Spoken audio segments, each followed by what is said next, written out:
Hello everyone, my name is Rebecca, and in this week's video, I'm going to be drawing with animated brushes. While scrolling around on my phone, I came across this drawing app called AmberDraw, and this app got my attention because it has animated brushes that you can draw with. This sounded really interesting, and I thought you all might find it interesting, so I thought I'd make a video on it. Also, this video isn't sponsored by AmberDraw or anything, so I got the app on my iPad. The interface is really simple. This plus button lets you make a new canvas. Not that you can really tell because my camera is blowing everything out. I just picked the option that made a canvas that was the size of my screen. So let's get familiar with the interface. This button lets me change the canvas color, and there are different ways you can go about selecting a color. I'm going to make the canvas a dusty pink because it's easier on my eyes. Then we have this pencil button, and we can see all the different animated brushes. There seems to be a good variety of different brushes to choose from. Some of them have this little lock icon, which we will talk about in a little bit.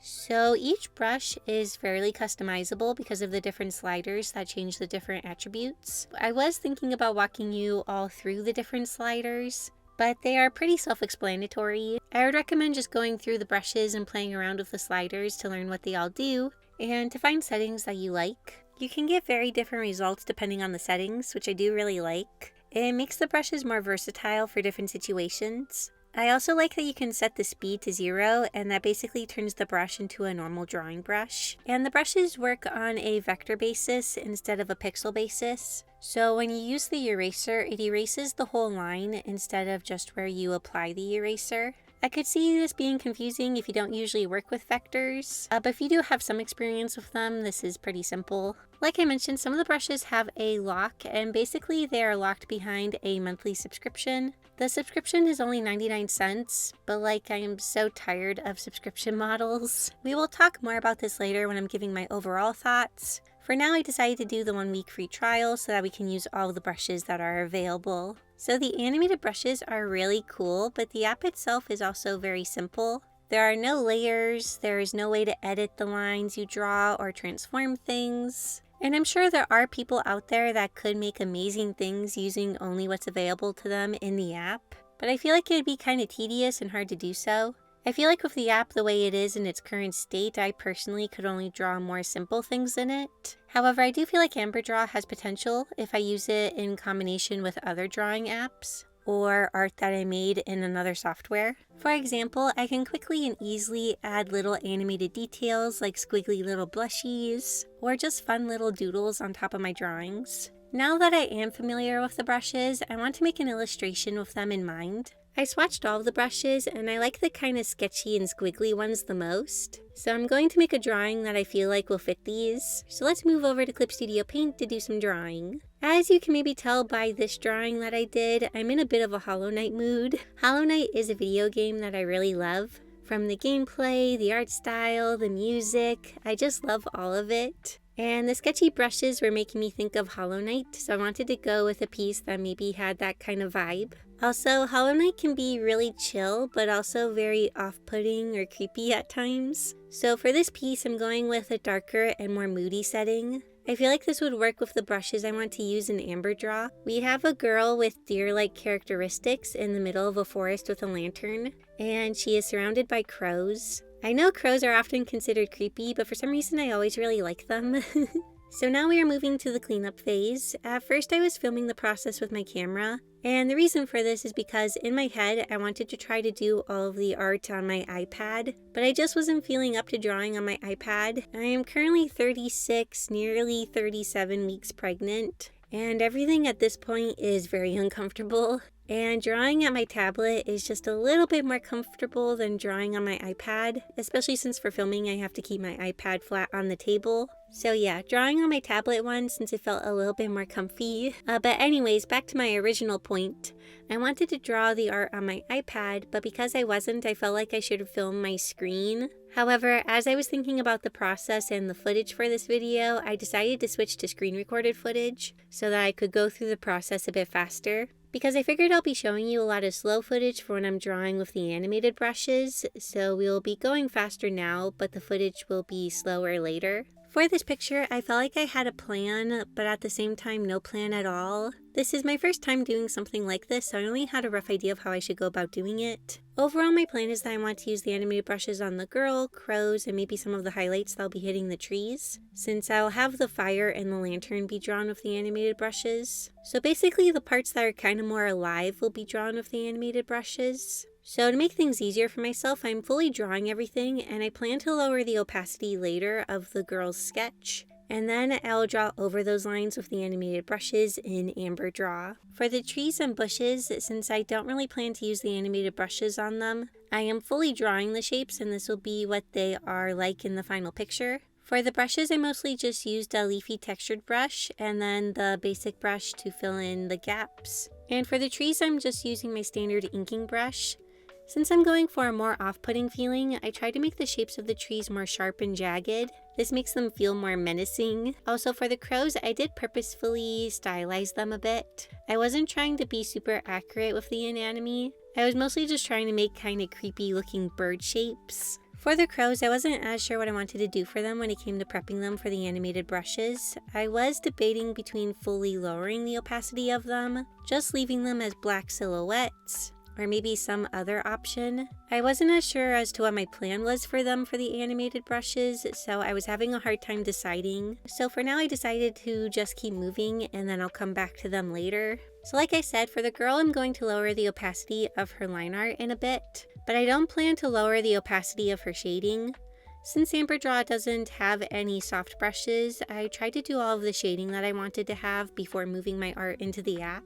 I'm keeping it very basic and simple. I just added shadows to spots I wanted to have more depth or to kind of add to the feeling of the picture, along with some gray tones to help separate some parts like the ears and the antlers. For the background, I filled it with a very dark gray, and then I added a default forest background from Clip Studio Paint and made it white. I felt like the white added good contrast and also gave the feeling or effect that the lantern's light is shining on the trees. So for the crows, I eventually decided on an idea, and the idea was to add a bit of textured highlights to them. This helps their shape stand out a little bit since it gets kind of lost in some areas. But I also feel like this look will work well with adding in the animated elements later on in the process. Once my picture was done, I changed some of my layer settings to make it look like this. And then I brought this version into AmberDraw. At first I was thinking about using the jitter brush for the line work, but it wasn't quite having the feel that I wanted, so I switched over to the Scribbles brush, and I feel like this one fit perfectly and really had the look that I wanted. It has that kind of lively, sketchy feel to it. That being said, I do still use the jitter brush for some parts, mostly for lines that I want to be thinner, because the Scribbles brush doesn't get like super duper thin, but the jitter one does. And so I use it for thinner lines and for some of the hatching. Like I said, for this piece I feel like I had a plan, but also no plan at all since I haven't done something like this before. So I was a bit nervous to add in the animated elements. I wasn't sure if my vision would match what I was able to do in the app. But I have to say, I was having so much fun adding the animated lines. It was really bringing the piece to life and was also really satisfying to do for some reason. Something about drawing the lines and them instantly being so lively was really cool. If I wanted to try to get this look for myself, I'd have to draw the line art multiple times on different frames in slightly different ways. And that would take much longer than just drawing with this brush. I also felt like I was getting the look and feeling that I wanted, so I was feeling pretty happy in this moment with the process. Oh, also, I wanted to let you all know something. A while back, I ran a pre-order campaign for plushies of my characters, Pariah and Mr. Froggy. Thank you so much again to everyone that ordered plushies and supported the campaign. Some of you have expressed that you wish you could have gotten one during the pre-order campaign, and I'm happy to let you know that my manufacturer has 15 extra plushies left. They make extras just in case the ones that people pre-order get lost or damaged in the mail, but now that the extras are not needed, they are available for sale. Plus, since they are already made, you don't have to wait a super long time to get your plush. So yeah, if you missed out on the pre-order campaign, you have another chance to get a plush. But once these ones sell out, they will be gone. If you are interested in checking them out, there's a link down in the description and pinned comment. Another thing I wanted to let you all know is that next week's video is going to be a little different. Like I mentioned earlier, I'm nearly 37 weeks pregnant and I still have a good amount of prep work to do. So next week's video is going to be a mixture of projects that I want to get done before the baby is born. The baby's arrival is getting really close, especially since I will most likely be delivering him a week early via C-section. Due to the different complications. I feel like I'll save a lot of the baby talk for next week's video. But for now, let's talk about my thoughts regarding AmberDraw. Overall, I think AmberDraw is a really fun idea and the app has a lot of potential. The brushes are really fun to use and make for a unique experience. The app itself also runs really well, or at least it ran really well on my iPad. It never crashed, so that was really nice. Something I was worried about is if I would hit like a brush stroke limit or something like that. I was scared that if I drew too many lines, the app would tell me I wasn't allowed to draw anymore. But thankfully that never happened and I drew a lot of lines. So the app is really neat. However, like I said, it is really simple. I would love to see some more features added to it over time. The first feature I think should be added is layers, even if the layer amount is very limited. Like maybe 3 or 5 layers, I feel like that would make the app much more usable for projects. And also give us the ability to copy layers, merge layers, kind of all of the usual layer settings. That way, even if the layer amount is limited, you can merge layers that you no longer need to be separated to make more layers. The second feature that I think would be nice is a selection tool that lets us edit what we have drawn.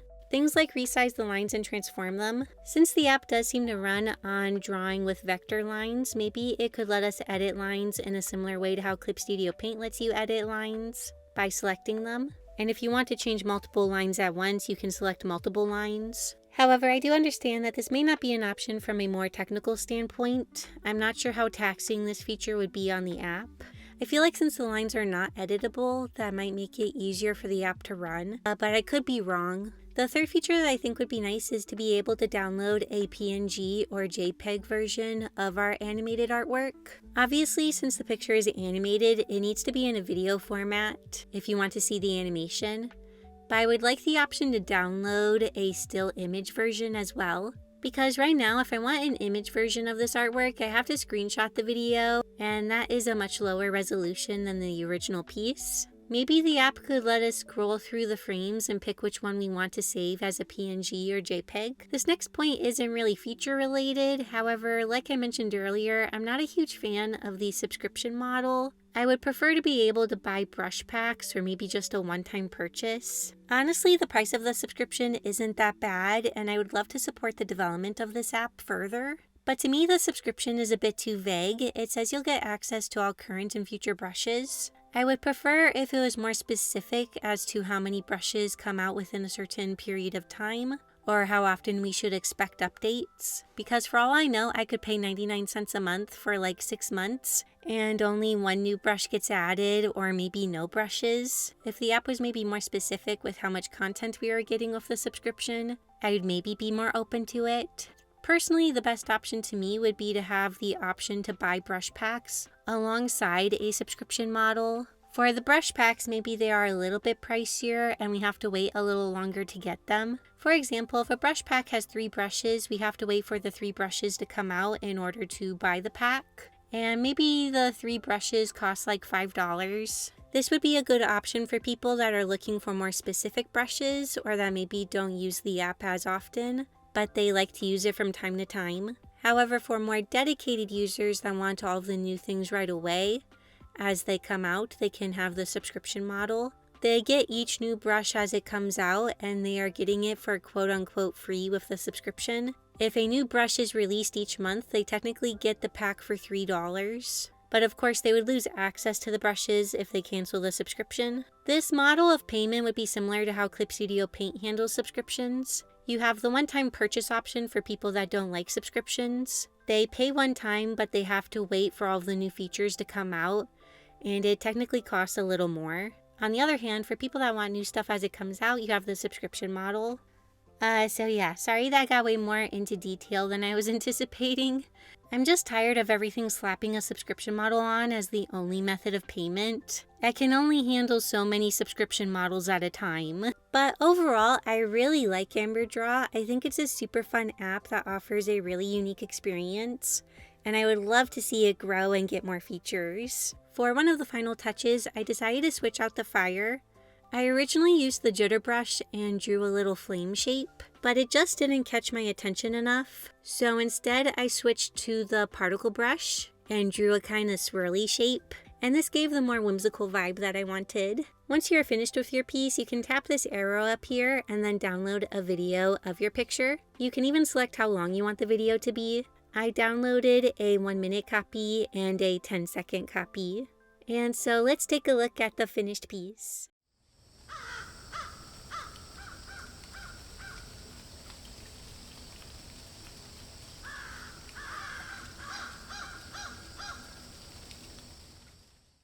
I really love this. I think it turned out so cool.